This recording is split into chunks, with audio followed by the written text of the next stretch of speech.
엔비디아가 이번 주 주식 분할 후 첫 거래를 개시합니다. 애플의 WWDC가 오늘 밤 개최됩니다.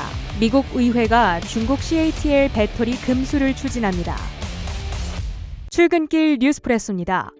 지난주 금요일 뉴욕 증시는 어땠을까요? 미국 고용시장의 열기가 아직 뜨거운 것으로 보입니다. 생각보다 강한 고용 데이터에 금리 인하 기대가 후퇴하며 시장에 부담을 가했는데요. 3대 지수는 일제히 약보합권에서 마감했습니다. 애플의 연례 개발자 회의 WWDC가 현지 시간 10일부터 14일까지 5일간 개최됩니다. 블룸버그에 따르면 애플이 이 자리에서 공개할 새로운 AI 시스템의 이름은 애플 인텔리전스입니다. 이는 아이폰과 아이패드, 맥 등 애플 기기 전반에 적용될 예정으로 시험 버전을 먼저 공개한 뒤 본격 보급에 나설 전망인데요. 애플 인텔리전스는 이미지나 동영상 생성 등의 화려한 AI 기능보다는 일상에 필요한 실용적인 기능에 초점을 맞출 것으로 예상됩니다. 애플이 이렇게 본격적으로 AI 스마트폰을 내놓게 되면 삼성전자와의 경쟁도 심화할 것으로 보이는데요. 현재 AI 스마트폰 시장에서 삼성전자가 차지하는 점유율은 무려 58.4%입니다. 애플이 이를 의식하기라도 하듯 최초로 한국을 아이폰 신제품 1차 출시 국가에 포함시켰는데요. 삼성전자와 애플이 벌이게 될 치열한 점유율 맞대결의 추이를 지켜봐야겠습니다.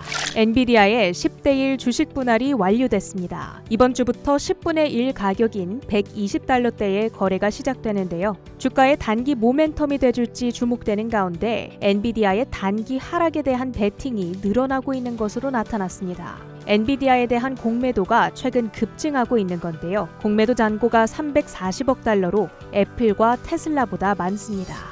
미국 의회가 세계 최대 전기차 배터리 업체 중국 CATL에 대한 금수를 추진합니다. 테슬라는 현재 전기차 배터리의 대부분을 CATL에서 수입 중이기 때문에 해당 소식에 주가가 소폭 내렸습니다. 한편 테슬라가 내리자 여타 전기차주들에 대한 투심도 악화했는데요. 리비안이 1.87%, 루시드와 니콜라가 2%대 하락했습니다. 금 가격은 금리와 반비례하는 경향이 있죠. 고금리 장기화에 대한 기대가 나오자 금 가격이 크게 내렸고 이에 따라 뉴몬트와 프리포트 맥모란 등이 급락했습니다. 게임스톱은 부진한 1분기 실적과 대규모의 추가 유상증자를 발표하며 40% 가까이 폭락했습니다.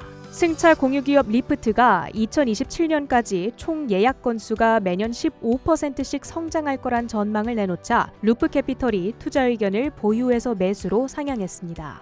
1분기 호실적과 $10억 자사주 매입을 발표한 도큐사인은 가이던스 서프라이즈가 부족했다는 평가에 5% 가까이 밀렸습니다.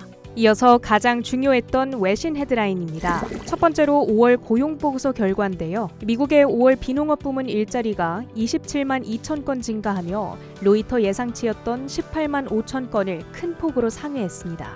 또 지난해 월 평균 수치인 23만 2천 건보다도 훨씬 많았습니다. 다른 말로 노동에 대한 수요가 매우 높다는 건데 수요가 높으면 그만큼 노동자들에게 값비싼 임금을 줘서라도 인력을 구하고자 하는 고용주들이 많아집니다. 따라서 인플레이션을 더욱 가속해 연준의 금리 인하가 미뤄질 수 있음을 시사하는데요. 이러한 기대가 CME 페드워치 툴에 반영됐습니다. 노동지표 발표 직후 9월 금리 인하 확률은 10%포인트 급락하며 40%대 중반을 가리키고 있습니다.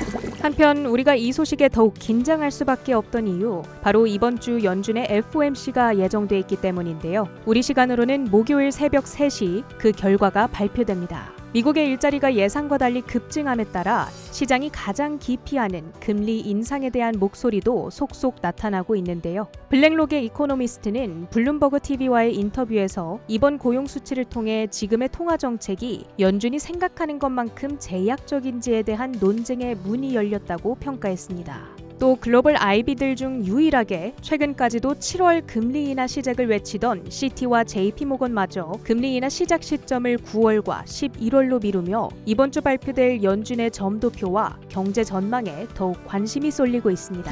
마지막으로 상품 가격까지 점검해 보시죠. 국제유가는 금리 인하 기대감이 후퇴하며 수요에 대한 우려를 받아갔습니다.